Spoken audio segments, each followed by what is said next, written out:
किस गहन गुहा से अति अधीर, झंझा प्रवाह सा निकला यह जीवन विक्षुब्ध महासमीर। ले साथ विकल परमाणु पुंज नभ अनिल अनल क्षिति और नीर। भयभीत सभी को भय देता, भय की उपासना में विलीन। प्राणी कटुता को बांट रहा, जगती को करता अधिक दीन।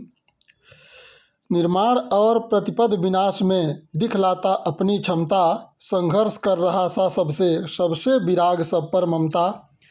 अस्तित्व चिरंतन धनु से कब यह छूट पड़ा है विषम तीर। किस लक्ष्य भेद को शून्य चीर, किस गहन गुहा से अति अधीर। उपरोक्त पंक्तियाँ इड़ा सर्ग के प्रथम पद की है और इसमें जो ये जो पंक्तियाँ हैं इनका शब्दार्थ देख लें।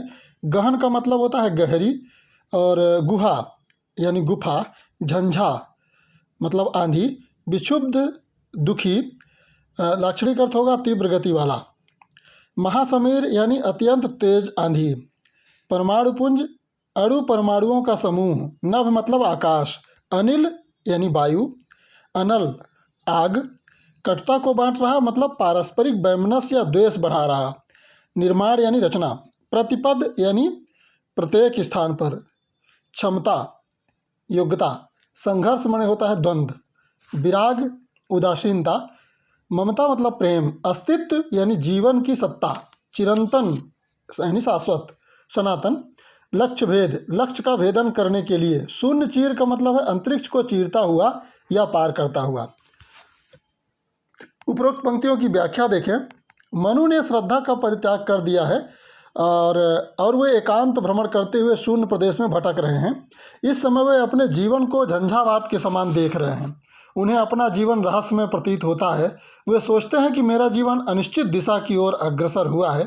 जिस प्रकार भयंकर आंधी या तूफान की तीव्र वायु का प्रवाह अत्यंत अधीर होकर किसी गहरी गुफा से निकलकर किसी अज्ञात स्थान की ओर बढ़ता हुआ सा दिखाई देता है, वैसे ही मेरा यह विक्षुब्ध हृदय व जीवन भी हिमालय की गहरी गुफा से आज अज्ञात स्थान की ओर निकल पड़ा है।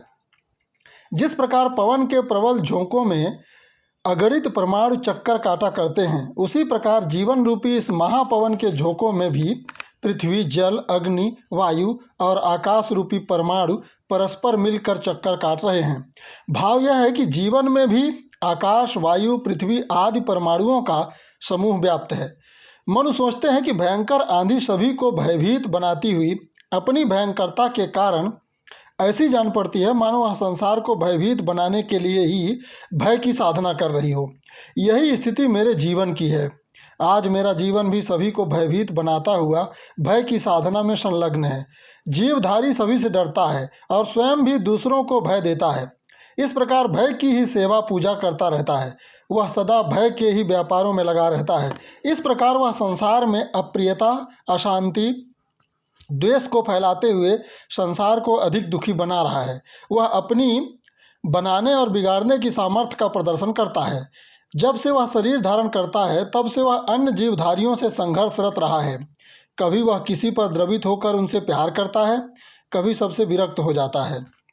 मनु सोचते हैं कि जिस प्रकार आंधी अपने तूफानी वेग से सभी कुछ विनष्ट करती हुई आगे बढ़ जाती है, यानी गहन गुहा से अति अधीर, और झंझा प्रवाह सा निकला यह जीवन विक्षुब्ध महासमीर, तो उसी प्रकार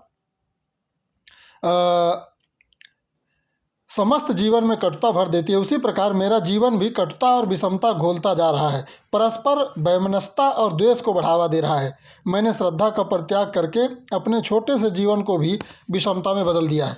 मानव जीवन प्रतिपल निर्माण और विनाश में संलग्न रहता है। उसका यह कार्य तीव्र झंझा प्रवाह की तरह है।